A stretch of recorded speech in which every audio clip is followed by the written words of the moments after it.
heart of Malaysia lies a rich cultural treasure, a testament to the artistry and heritage of Malay people.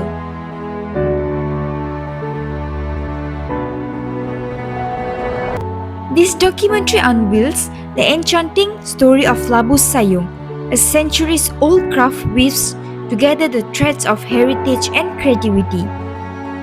Welcome to Labu Sayong, Malay Pottery Heritage, a journey into the world of traditional pottery that has stood the test of time. Kuala Kangsar is a royal city and one of the historical cities for the state of Perak Darul Rizwan.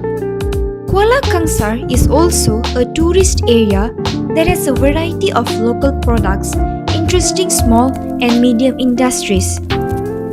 Kuala Kangsar was famous for Labu Sayong pottery long time ago.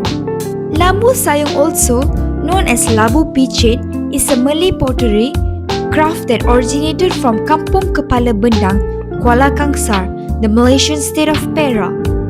Labu literally means squash or goat, whereas Sayong is the name of the small town where these water vessels were created. In the past, there was no molding machine to make Labu Sayong. Old people used an iron carver, carved wood picker, and wire carver. There were also three main types of Labu Sayong, known as Labu Panai, Labu Lepap, and Labu Gelugur. There are many numbers of stores which produces Labu Sayong pottery can be found in Kampung Kepala Bendang, Kuala Kangsar. KZ Craft is one of the well-known one-stop center of Labu Sayong, which runs by the owner Muhammad Pared Zamari.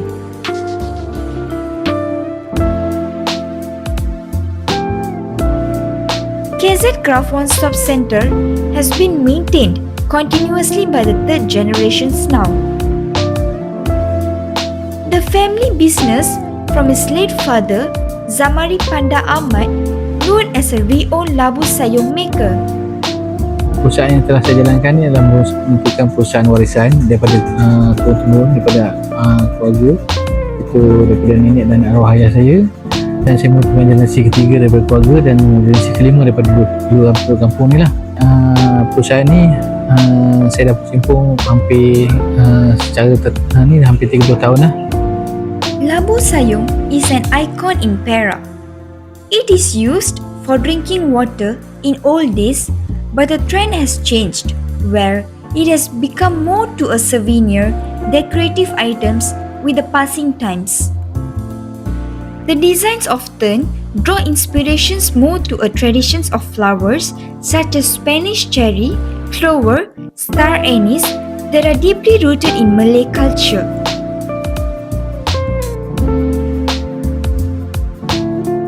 Dia daripada Labu Sayong kita ada inovasi juga, bukan sekadar boleh letak minum, boleh buat hiasan, boleh buat lampu, boleh buat lampshade, boleh buat all burner.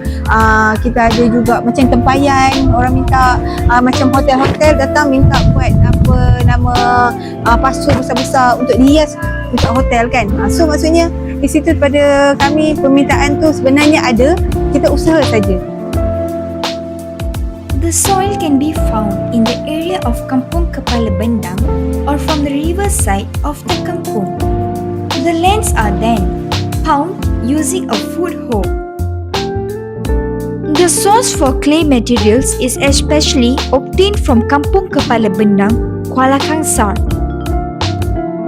This is one of the significant reasons why people who lives in Kuala Kangsar starts developing the business of Labu Sayong. The soil is filtered to separate the rubbish and lumps of stone.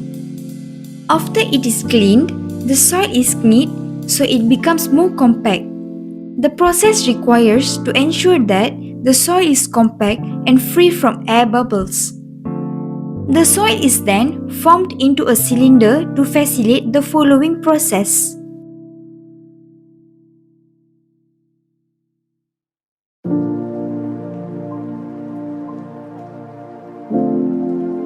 slip casting process is a clay picture making using mold and slip. Slip is poured until it fills the mold up to the brink and left for few minutes. The slip will sink because the plaster wall is sucking up the liquid to form the thickness of the clay picture body. The slip should be added until the desired thickness, which is around 1 cm, is achieved. The slip exists, then poured out. The process takes around 15 to 20 minutes depending on the dampness of the mold piece. The clay body is left to dry for a while inside, then the mold is so can be extracted easily.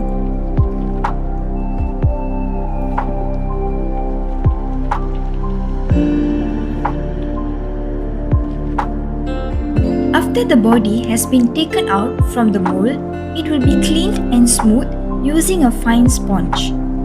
It is left to dry again for the burning process.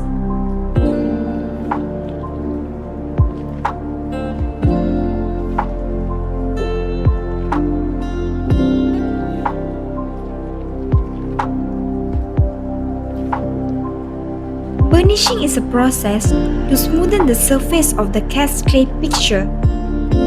This process needs a deft hand to ensure the wall of the clay picture looks perfectly shiny. It is carried out cautiously because the body of a cast clay picture is not as dense and thick as a clay picture made using the pinching technique. The next process is to fire. The Labu Sayong will be taken, drawn from the fire to be in the cool temperature. The god will be sent and arranged in a room and will be covered with fuel.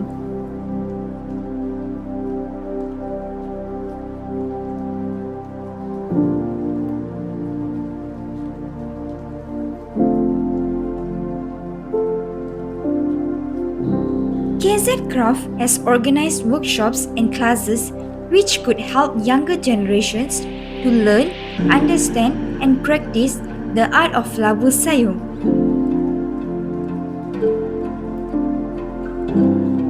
Macam masyarakat Chinese pula, dia pun lebih berminat datang kelas. Sebab kami di sini di KZ Craft, kita ada buat kelas belajar buat asas tembikar. So diorang memang kebanyakannya masyarakat tu dia lebih berminat untuk belajar.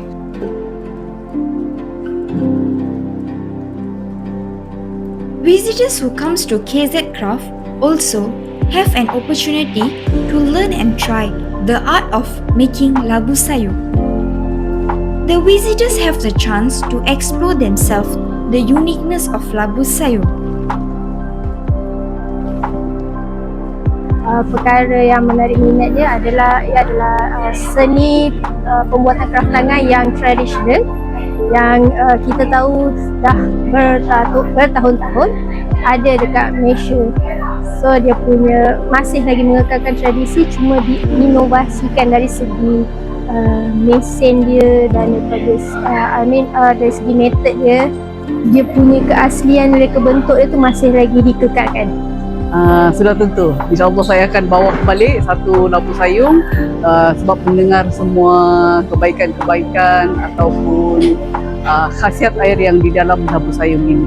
Jadi saya rasa adalah berbaloi untuk membeli at least mungkin dalam 1 atau 2 biji Labu Sayong untuk dibawa balik.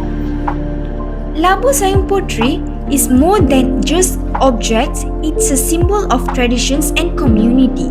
Labu Sayong pottery stands as a reminder that culture is not static, it's a living, breathing entity that thrives when nurtured and shared. It is our collective responsibility to ensure that Labu Sayong pottery continues to inspire, enrich, and endure the generations to come.